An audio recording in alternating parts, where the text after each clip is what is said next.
Scott Bessent is the most powerful financial officer in the United States. He controls the sanctions that keep Iran in check. He oversees the IRS, the agency that audits every single American.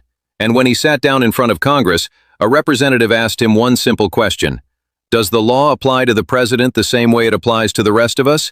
Bessent said yes, then spent the next 8 minutes proving otherwise. What you're about to see is not a routine hearing. It's a Treasury Secretary caught between two things that cannot both be true at the same time. Let's get into it.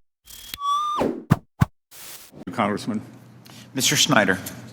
Thank you, and Mr. Secretary, thank you for your patience staying here. I actually want to give you a chance to correct the record on something you said. You earlier commented somewhat offhandedly that the conflict with Iran had ended. Do you truly believe that we are no longer in conflict with Iran and that they are no longer a threat to Israel or allies in the Gulf, that their nuclear program has been destroyed, that they no longer have a ballistic missile program and drone program threatening its neighbors in the region, and that they will no longer sponsor terrorism in the region and around the world? So are you saying you're in agreement with the president's decision to the... You said the conflict was over. I'm asking, do you believe the conflict's over and everything's the copacetic? conflict is on pause. So everything's good with Iran now?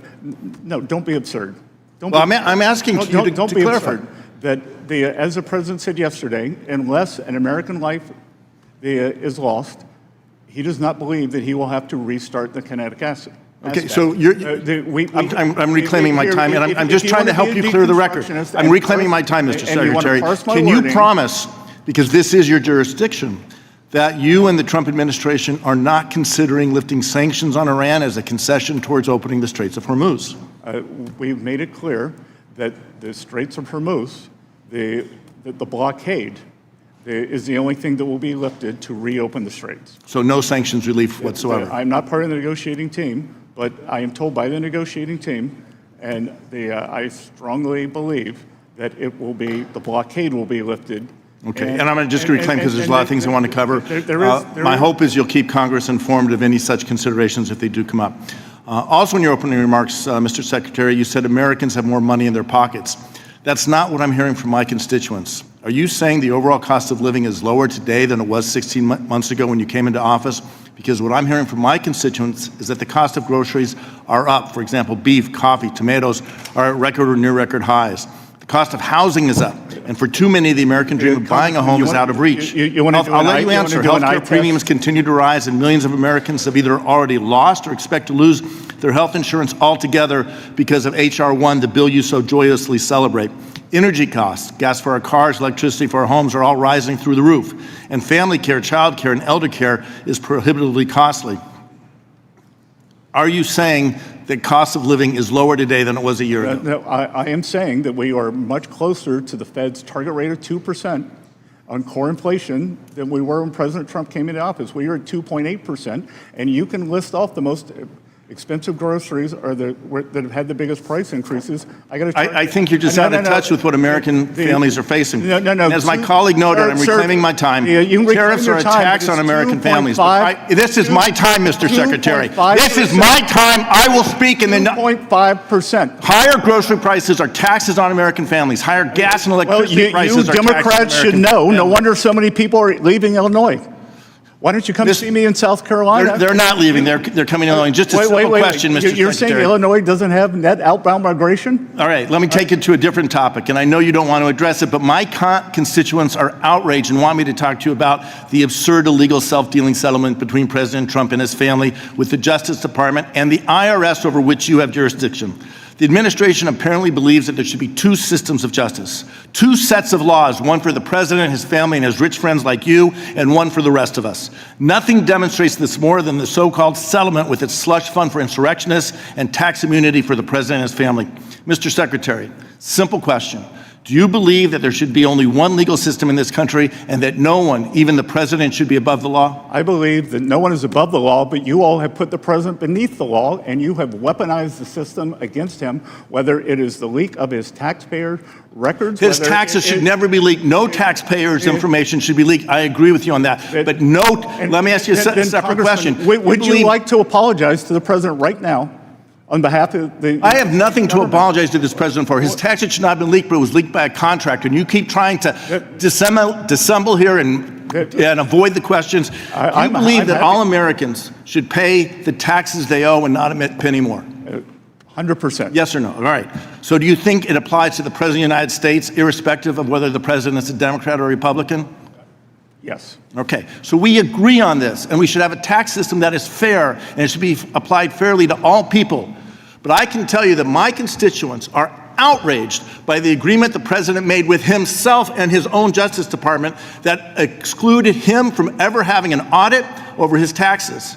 No one should be targeted. No one should be targeted by the administration. Whoever's in the White House. Read the addendum.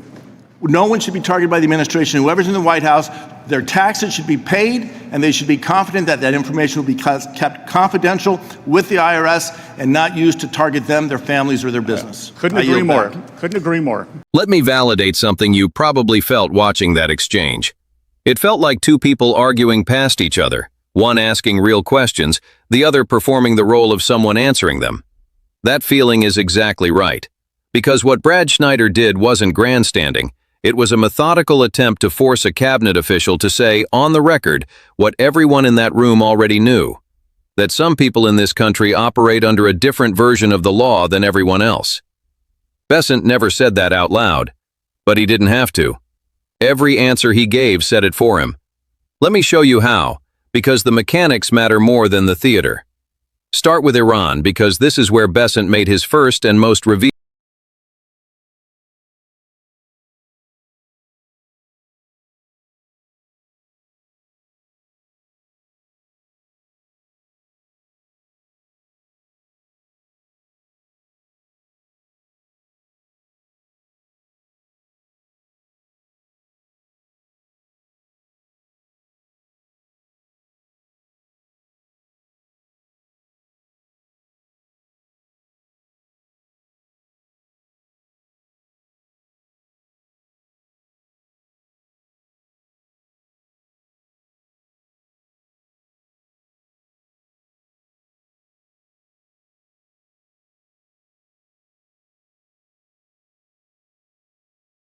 Not a closure of the Strait of Hormuz. It's an American body count. Everything below that, missiles, proxies, enrichment, regional destabilization, apparently qualifies as the conflict being over. This is a deliberate reframing of what danger means, and it works only if the audience doesn't notice the definition has changed.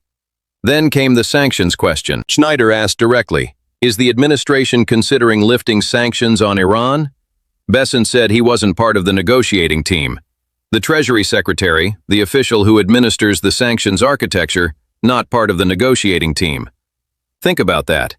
Either sanctions relief is already off the table, so Treasury doesn't need to be in the room, or the deal is being structured in channels that deliberately exclude the people who would implement it. I'll let you decide which is more reassuring.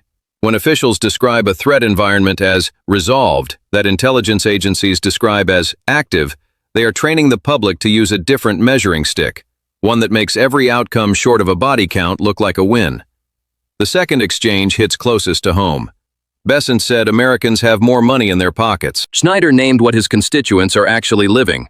Record beef and coffee prices, housing costs that have turned homeownership into a theoretical concept for a generation, healthcare premiums climbing while H.R. 1 threatens to strip coverage from millions. Bessent's response was technically accurate and practically useless. He cited core inflation at 2.8%, approaching the Fed's 2% target. Here's what that number is doing, because this is where the sleight of hand happens. Core inflation explicitly excludes food and energy prices. The design intent is sound. Strip the volatile categories so economists get a cleaner signal about underlying trends. But food and energy are precisely what working families cannot avoid. You can delay buying a car. You cannot delay buying groceries. So when Bessent cites core inflation as proof that Americans have more money in their pockets, he is citing a number architecturally designed to exclude the prices his constituents are complaining about. That's not a lie. It's a more sophisticated maneuver than a lie. And here's the layer that almost never gets mentioned. Even when inflation slows, prices don't reverse. The grocery bill that climbed 25% over 3 years doesn't fall back when the rate drops. It just climbs more slowly. Families don't live in percentage points, they live in receipts. And when Bessent responded to this not with a counter-argument, not with a different data set, but by pivoting to Illinois' net outbound migration, a political jab designed to move the camera. He told us something more useful than any statistic he could have offered. He didn't have an answer.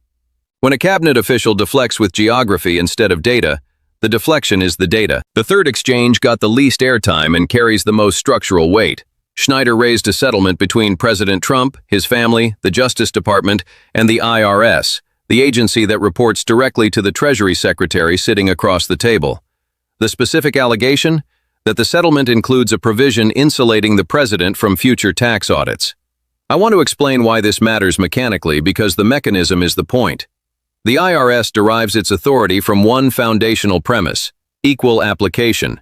It can garnish your wages, freeze your accounts, pursue collections for decades.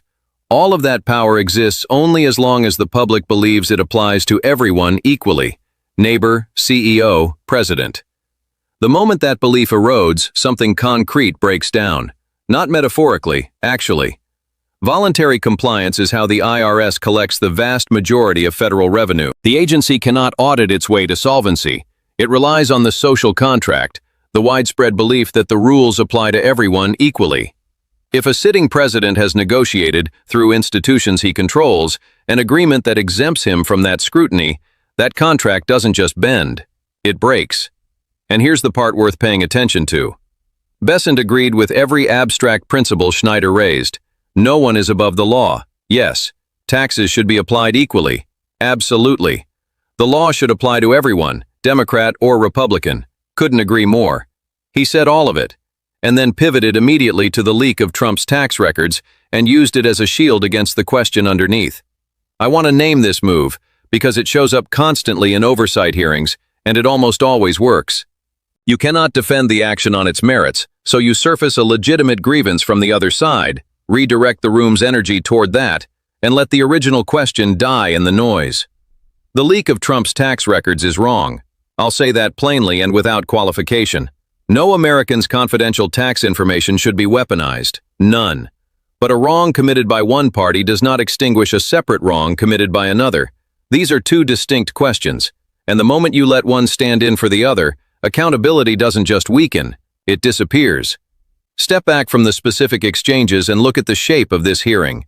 In roughly 8 minutes, a single Treasury Secretary demonstrated 3 versions of the same move. On Iran, described a threat environment as resolved that intelligence agencies describe as active, and redefined what danger means in terms that exclude most of what actually endangers us. On the economy, cited a measure specifically designed to exclude the categories his constituents identified as their primary burden. On the tax settlement, agreed with every principle of equal justice while declining to apply any of them to the concrete situation being raised. Each answer, taken alone, is defensible. Together they describe a system operating on a logic it can never publicly admit to. A governing style that has mastered saying the right things while doing the opposite, fluently enough that the contradiction is nearly invisible in real time. This is what institutional erosion looks like from the inside. It doesn't arrive with a declaration. It arrives as a series of technically defensible answers that, accumulated over months of hearings and press conferences, add up to a country where the law means something different depending on who you are. The danger isn't any single thing, Bessent said. The danger is how easily it went down, how rehearsed it sounded, how fluent the evasion has become. Congressional oversight exists to force officials into rooms where the questions can't be pre-screened and the record is permanent. When it works, this hearing is what it looks like. Pay attention to it. Democracy doesn't fail dramatically. It fails in the gap between the question asked and the answer given. That gap was visible today. Don't let it close without noticing.